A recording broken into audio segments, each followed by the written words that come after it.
जाप के राष्ट्रीय संरक्षक और पूर्व सांसद पप्पू यादव ने कहा कि बिहार सरकार का बजट जनता के हित में नहीं है। इसमें रोजगार, इंफ्रास्ट्रक्चर और किसानों के लिए कुछ भी नहीं लिया गया है। घाटे का यह बजट जनता को ठगने वाला बजट है। वहीं पप्पू यादव ने गिरिराज सिंह, कपिल मिश्रा और वारिस पठान की गिरफ्तारी की भी मांग की है। उन्होंने कहा कि जब तक इनकी गिरफ्तारी नहीं होती तब तक पूरे देश में पप्पू यादव आंदोलन करेगा। पप्पू यादव ने कहा कि देश की राजधानी में तंत्र के सामने 20 लोगों की हत्या कर दी गई और पूरा तंत्र देखता रहा। आप एनआरसी का कानून बना के कहते हैं एनआरसी लागू नहीं होगी, तो पप्पू यादव का सवाल है, क्या आप झारखंड और दिल्ली में हिंदू मुसलमान के राइट्स को करने के लिए आपने ये कानून बनाया था सर? दूसरा, आप 2 महीने से भारत की इकोनॉमी निचले पौधा में, 2 महीने से भारत मुख्य बिंदु से, रोजगार से, चीजों से भटक चुकी है। तो आप 2 महीने में क्या पाए सिवाय लाश के?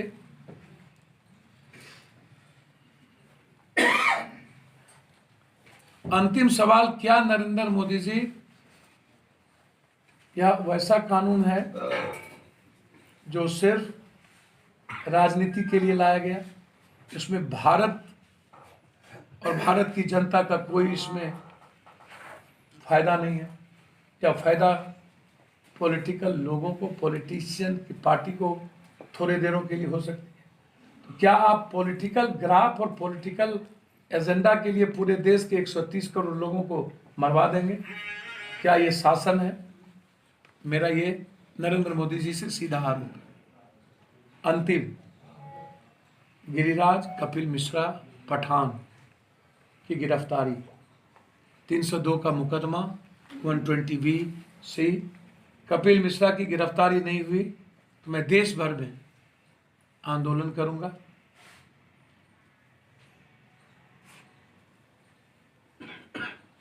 ये 3 आदमी की मैच फिक्सिंग है और मुझे लगता है कि हाथी के दिखाने के दांत कुछ होते हैं, खाने के कुछ होते हैं। अमित शाह जी, क्या आपने अपने लोगों को 4 दिनों तक दिल्ली में मारने की आज़ादी दे दी? पेट्रोल पंप से लेके करोड़ों अरबों रुपये को समाप्त करने की आज़ादी दे दी। दुनिया की पहली घटना है कि किसी देश की राजधानी में, जहां आर्मी, सीआरपी, बीएसएफ, पूरी संस्थान, सरकार, पूरी दुनिया, और वहां 20 मौत हो जाए, 144 न लगे, ट्रंप वहां हो, 2 हिटलर वहां हो, और उसके बाद सबसे बड़ा आरोप मेरा अंतिम यह है कि क्या मोदी जी, आप पुलिस, सीआरपी, सेना, क्या इन्हें भी आप जहरीले बनाना चाहते? जो मेरे देश की धरोहर है, दिल्ली पुलिस का चरित्र जो दिखा, वह भारत के हित में नहीं है, वह मानवता के हित में नहीं है, वह इंसानियत के हित में नहीं है। दिल्ली पुलिस एक पार्टी के एजेंडे पर काम कर रही थी, और इससे बड़ा हमारे देश में यदि कोई सिपाही और आर्मी जाति, धर्म और मजहब हो जाएगा तो फिर वह देश सीरिया और सोमालिया की तरह खत्म हो जाएगा।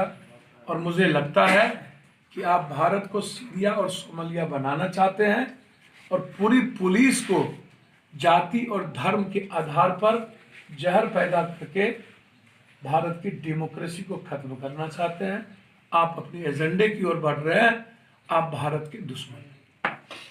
सवाल, आप कहते हो कि CAA कोर्ट में लंबित है। मैं कहता हूं नीतीश कुमार जी, CAA में आप वोट दे करके कानून बना दिए। आप कानून बनाने के बाद यह सवाल कैसे कर सकते हो कि CAA कोर्ट में लंबित है? कानून तो आपने बनाया, तब कोर्ट में गया। पहला सवाल। दूसरा सवाल, मुझे नीतीश कुमार जी से यह पूछना है कि आप कहते हो कि एनआरसी लागू नहीं हुआ, यह बात नरेंद्र मोदी की भाषा आप बात कर रहे हो, और एनआरसी भारत में लागू कतई नहीं हो सकती क्योंकि 73.4% दलित, पिछड़ा, गरीब लोगों के पास कोई कागज नहीं है। 28% लगभग लोग निरक्षर हैं, 63% लगभग महिला निरक्षर है, 42.3% लोगों के पास मृत्यु प्रमाण पत्र और जन्म प्रमाण पत्र नहीं है, तो एनआरसी लागू नहीं होगी, साफ है। एनपीआर की बात आप कहते हो, पहला एनपीआर, मुझे एक बात समझ में नहीं आता है कि आज लालू यादव चुप है और वो विपक्ष चुप है, क्योंकि एनआरसी कानून में वोट देने का राइट लालू यादव, रघुवंश बाबू ने कांग्रेस की जब सरकार थी तो सबसे पहले वोट देके एनआरसी और को भारत में लाने की बात की। विपक्ष किस मुंह से कहता है एनआरसी के बारे में, जब आप ही एनआरसी को पहले स्वीकृति दे चुके? आप हमको बताओ, उसके बेटे को कोई ज्ञान तो है नहीं, एनआरसी के किताब को, कागज को पढ़ना तो बच्चों को है नहीं। जब उनके फादर ने ही सबसे पहले एनआरसी को लाने का रास्ता तय किया। और एनपीआर के मामले में नीतीश कुमार जी आप कहते हो कि मैं चिट्ठी लिख चुका हूं, आपका लव लेटर नहीं है नीतीश कुमार जी कि आप किसी लड़की को चिट्ठी लिख दिए कि मैं एक तरफा प्यार करता हूं। भारत सरकार 1 महीना 15 दिन पहले नरेंद्र मोदी ने कहा कि मैं 1 इंच पीछे नहीं खसकूंगा, और आपकी गठबंधन है बीजेपी के साथ। अब बीजेपी इस भारत की मूल एजेंडे पर बात नहीं करती है, तो एनपीआर के मामले में जो आप प्रस्ताव कर रहे हो कि मैं भेज रहा हूं कि आप 2010 के एनपीआर को आए, तो नीतीश कुमार जी जब केरल, पंजाब, बंगाल, राजस्थान ने सीएए के प्रस्ताव को खारिज करके भेजा, तो आप यह गोल मटोल बात कोर्ट पर क्यों छोड़े? आप सीएए के बगैर क्या कर लो, और एनपीआर का प्रस्ताव क्यों? आप ये क्यों नहीं कह रहे हो कि मैं एनपीआर लागू नहीं करूंगा? आपने कहा एनआरसी लागू नहीं होगी, एनपीआर के लिए मैं प्रस्ताव भेज रहा हूं कि ये 8 क्लोजर को हटा दिया जाए। आपने प्रस्ताव भेजा हटा दिया जाए, और आपकी गठबंधन कहता है कि मैं किसी भी कीमत पर उस पर कायम हूं। तो एनआरसी, एनपीआर, सीए, यह तीनों एक जाल है, जिस जाल में दलित, अत्यंत पिछड़ा, मुंगरी, चोंगड़ी, जितनी मछली है उसको उसमें फंसाना है, और वो मछली है दलित, अत्यंत पिछड़ा, गरीब, माइनॉरिटी। इसलिए नीतीश कुमार जी, आज मेरा 21वां दिन है, और आज 143वां मेरी सभा हो, 143। मैं देश और बिहार की जनता को बधाई दूंगा, और सेकुलर लोगों को, कि आप इन गलत मानसिकता के पॉलिटिशियन पर दबाव बनाने में कामयाब बढ़े हैं। हमें सड़कों पर रहने की ज़रूरत है।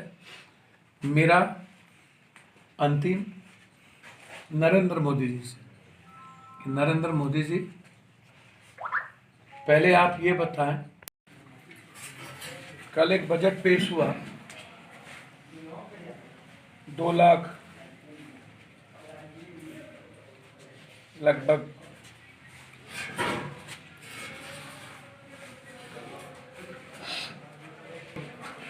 से ऊपर का बजट है, जो लगभग 16,000 करोड़ के घाटे का अनुमान है इस बार। इन्हें नीतीश कुमार जी से आग्रह है कि लगभग इस बार बिहार के हर व्यक्ति पर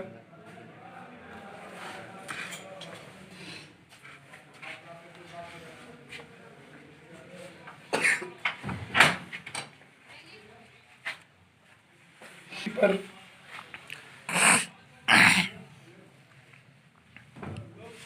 22,000 का कर्ज है बिहार के हर व्यक्ति पर।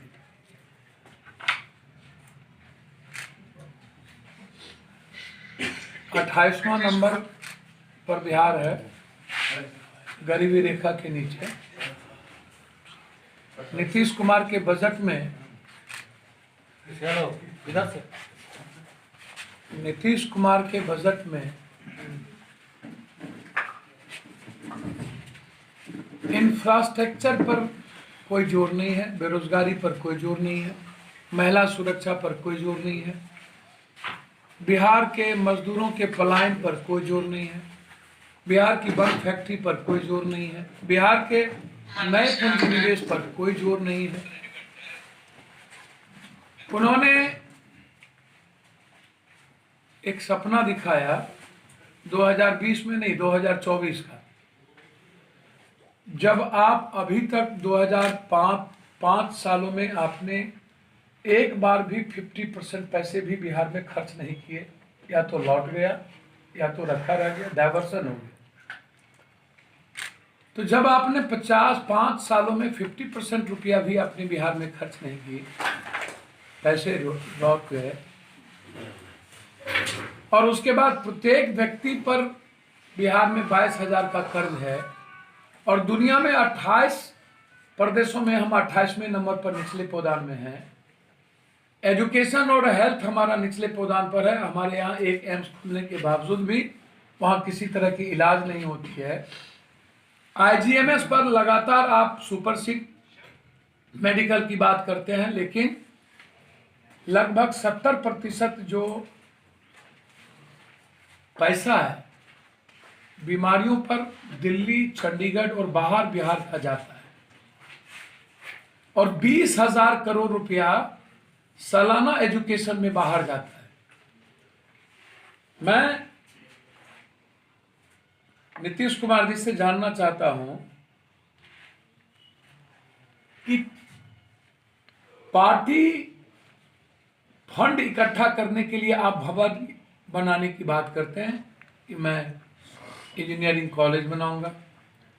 जो इंजीनियरिंग कॉलेज सबसे पुरानी है उसमें 70% आपके पास किसी भी फैकल्टी का प्रोफेसर नहीं। यदि मैं पटना यूनिवर्सिटी को सिर्फ छोड़ दूं,